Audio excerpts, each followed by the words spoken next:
మీ అందరికీ తెలుసు, ఈ ధరిత్రి, ఈ భూమాతే సమస్త జీవకోటికి మూలాధారం. మనం నిరంతరం పంట పండిస్తూ గత దశాబ్దాల కాలంగా నేల మీద ఒత్తిడి గురి చేశాం.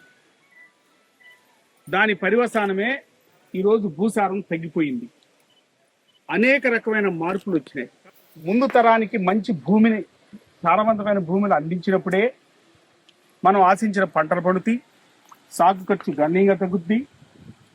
ఎప్పుడైతే భూసారం పెరిగిందో మనం పండించేటువంటి పంటల్లో కూడా పోషకాల విలువలు పెరుగుతాయి. ఎప్పుడైతే పోషకాల విలువలు పెరిగినాయో అవే మన ఆరోగ్యానికి నాంది. కాబట్టి ఈరోజు దేశం మొత్తం మీద అటు ప్రైమ్ మినిస్టర్ మోడీ గారు కానీ, మన union agriculture minister Shivraj Singh Chouhan గారు కానీ, మన ముఖ్యమంత్రి గారు కానీ, మన అగ్రికల్చర్ మినిస్టర్ అచ్చెన్నాయుడు గారు, అలాగే ఇతర సెక్రటరీస్ అగ్రికల్చర్ అందరూ కూడా ఏంటంటే మన పంట భూమిని పరిరక్షించుకోవాలి. భూ ఆరోగ్య పరిరక్షణ కార్యక్రమం ఒక మిషన్ లాంటిది, ఒక మూమెంట్, ఒక ఉద్యమం లాగా వచ్చి ఈ భూసార పరిరక్షణకి ఏమేం చేయాలని అనేక అంశాలు మనం పొందుపరిచాం.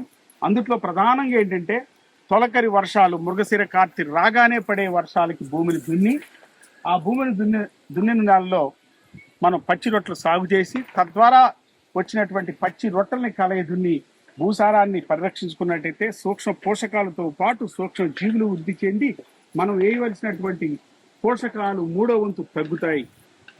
సాగు ఖర్చు గణనీయంగా తగ్గుద్ది. ఏదైతే మనం యూరియా, డిఏపీలు, పొటాషియం మీద ఎక్కువగా ఖర్చు పెడుతున్నామో ఆ ఖర్చు తగ్గించుకోవచ్చు. అలాగే విచక్షణ రహితంగా ఒక సమతుల్యత లేని పోషకాల వినియోగం ద్వారా మనం భూమి కూడా దెబ్బతింటుంది. అలాగే సాగు ఖర్చు కూడా గణనీయంగా పెరుగుతుంది. కొన్ని సందర్భాల్లో చీడపీడలు కూడా ఎక్కువగా ఆశిస్తున్నాయి.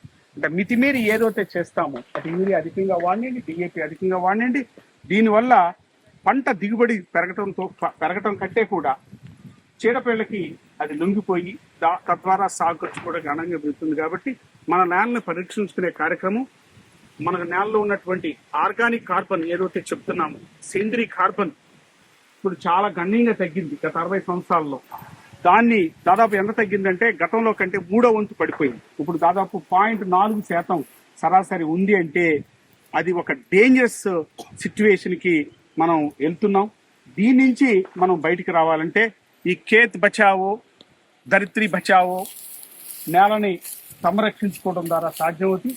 అనేక కార్యక్రమాలు మనం దేశం మొత్తం మీద చేస్తున్నప్పుడు మన రాష్ట్రంలో ముఖ్యంగా ఆచార్య ఎన్జీ రంగా వ్యవసాయ విశ్వవిద్యాలయం ఆధ్వర్యంలో అనేక మండలాల్లో, జిల్లాల్లో, గ్రామాల్లో కూడా అటు సైంటిస్టులతో పాటు వ్యవసాయ స్టూడెంట్లు, ఇతర విస్తరణ అధికారులు పెద్ద ఎత్తున ఈ 4 రోజుల పాటు 1 జూన్ నుంచి 31 జూన్ వరకు వెళ్ళి ఈ ధరిత్రిని, ఈ భూమిని మనకి అనుకూలంగా రానున్న తరానికి సారవంతమైన నేలగా మార్చి ఉంచి సంరక్షించుకునేటువంటి కార్యక్రమే ఈరోజు ఖేత్ బచావో అభియాన్ కార్యక్రమం. దీంట్లో మీరందరూ భాగస్వామైనందుకు మీ అందరికీ మా అగ్రికల్చర్ యూనివర్సిటీ, వ్యవసాయ యూనివర్సిటీ తరఫున, అలాగే రైతాంధ్ర తరఫున మీ అందరికీ కూడా హృదయపూర్వక అభినందనలు, కృతజ్ఞతలు. Thank you very much. మీరు మీ పిల్లలకి చెప్పాలి ఏమిటి ఈ నేలలు ఏంటి, వ్యవహారం ఏంటి, మన పూర్వీకుల నేలలు ఎలా ఉండే, మన నేలలు ఎలా ఉన్నాయి.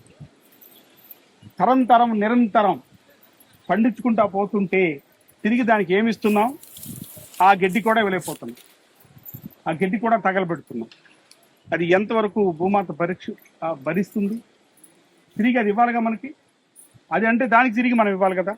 అదే ఈ సంరక్షణ కార్యక్రమం. మీరందరూ ఓపిక చేసినందుకు మీ అందరికీ అభినందనలు, కృతజ్ఞతలు.